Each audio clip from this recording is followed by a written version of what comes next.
और बड़ी खबर बेंगलुरु से है, जहां प्रवासी राजस्थानी संगम में डॉक्टर सतीश पूनिया का संबोधन हुआ है। जहां ना पहुंची बैलगाड़ी, वहां पहुंच गए मारवाड़ी। ये पूनिया ने संबोधन किया है। मेहनत से प्रवासियों राजस्थानियों ने पहचान बनाई है।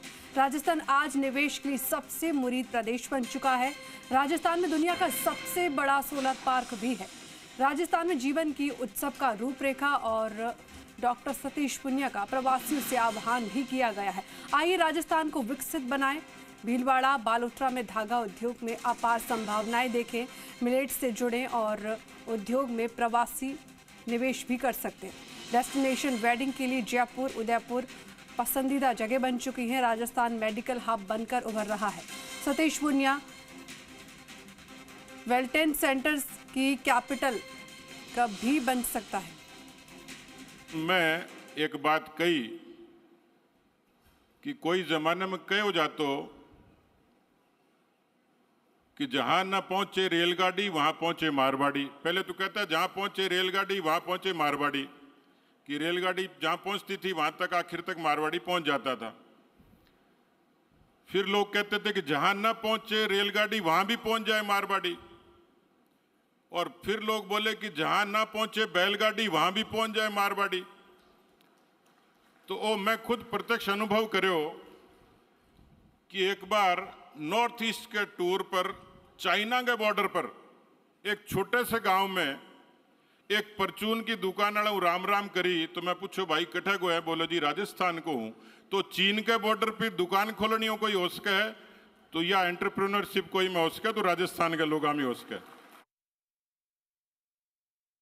और इसलिए मैं गुजारिश करूंगा कि राजस्थान के इस टेक्सटाइल के स्कोप को नज़रअंदाज मत करिए। आपको वो सारा इंफ्रास्ट्रक्चर मिलेगा।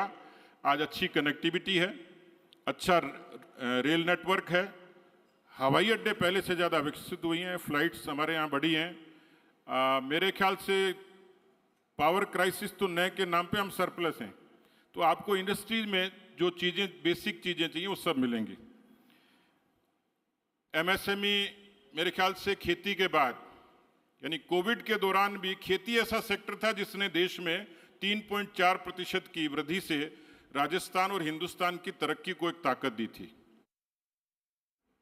इसमें बैटरी से लेके तमाम ऐसे उपक्रम हैं जिसमें आपका निवेश वो आपको पूंजी की ताकत तो देगा ही, लेकिन आपको एक अच्छे निवेशक के तौर पर भी स्थापित करेगा और जड़ों को मजबूत करने का आप काम करेंगे। राजस्थान में मेरे ख्याल से देश में जो पर्यटक आता है, टूरिस्ट आता है, और हर 3 पर्यटकों में एक टूरिस्ट जो पैर रखता है वो राजस्थान जरूर आता है। इसलिए टूरिज्म में जितने लाइव मॉन्यूमेंट्स हैं यानी देश विदेश में जितने लोग चर्चा करते हैं, और टूरिज्म के साथ जो हमारी हॉस्पिटलिटी है, ये आपको एंकर कह रही थी खमा गणी, आप जवाब नहीं दे रहे थे, लेकिन वो राजस्थान के वेलकम करने का ही तरीका है।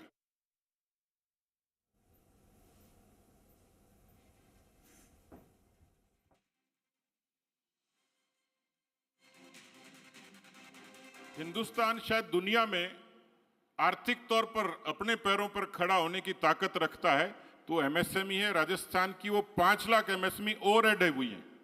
हिंदुस्तान में तो करोड़ों में है, लेकिन राजस्थान की एमएसएमई ने, राजस्थान के लोगों के हुनर ने, राजस्थान के लोगों के हाथ के परिश्रम ने एक किस्म से जो हमारी छोटी इंडस्ट्री थी जहां रुपए का फ्लो बढ़ता है, गांव की जो कॉटेज इंडस्ट्री थी, अभी परसों ही हैंडलूम डे था, प्रधानमंत्री जी ने एक वीडियो किया, मैंने देखा तो मुझे लगा कि मैंने जो महसूस किया है मुझे उसको पोस्ट करना चाहिए।